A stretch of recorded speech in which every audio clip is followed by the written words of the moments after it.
think we've had a good week's training. I think that's been really positive. I think for us it's trying to maintain and increase performance levels like we've been speaking about. So I think for us it's being aware of Bethlehem and then also making sure that we do the things that we want to do and we get that performance that we're looking for. No, if I'm being honest, I think it's completely different. I think when you go into a game like this, a one-off game, I think anything can happen. So it becomes a case of focus, concentration, and then steely mentality. I think not letting the occasion get to you. And I think that's the controlling emotions plays a huge part. I think, and that's something that we need to be aware of. Yeah, I mean, I think it's exciting. I think it's something that I'm still trying to get used to, and I've been here 5.5 years. I think you look at the NBA and you look at some of the other sports. It's not necessarily the one game. And I think, correct me if I'm right, is it 7 games that they go into? Yeah. So I think then over the course of 7 games, it becomes a little bit different. I think one game, win or go home. It's very exciting, but Lady Luck needs to be with you as well. So it's great for the supporters, and it's something we're excited about. I think we've had a fantastic regular season, which has given us the #1 seed. So we put a lot of hard work into it. So now we're excited and really looking forward to it.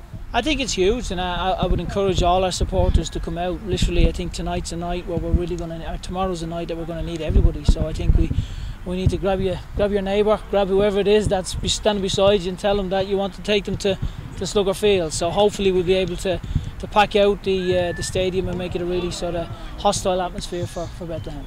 I think when you look at Brendan, he's done a fantastic job, because I think he's got his own philosophy, and I think he's had players that come from the MLS. I mean, 48 hours before the game you get a 27-man roster, and they've pretty much put a lot of MLS players that are available into their squad. So I think throughout the course of the season you need to play, I think it's 5 games, and then you're eligible for the playoffs. And I think the players that they have from the MLS that have played 5 games, they've put in the 27-man rosters, which then gets reduced to 18, and that's the match day squad. So for us, again, it's impossible to know what their players are going to be, or who's going to show up. I think they've used numerous players. So from our standpoint, we don't really want to spend too much time trying to guess sort of what their players or their squad's going to be, and we've no control over that. So it goes back to our principle of focusing on what you can control, which is your training and your performance and your energy, and they're factors that we've been trying to speak about this week.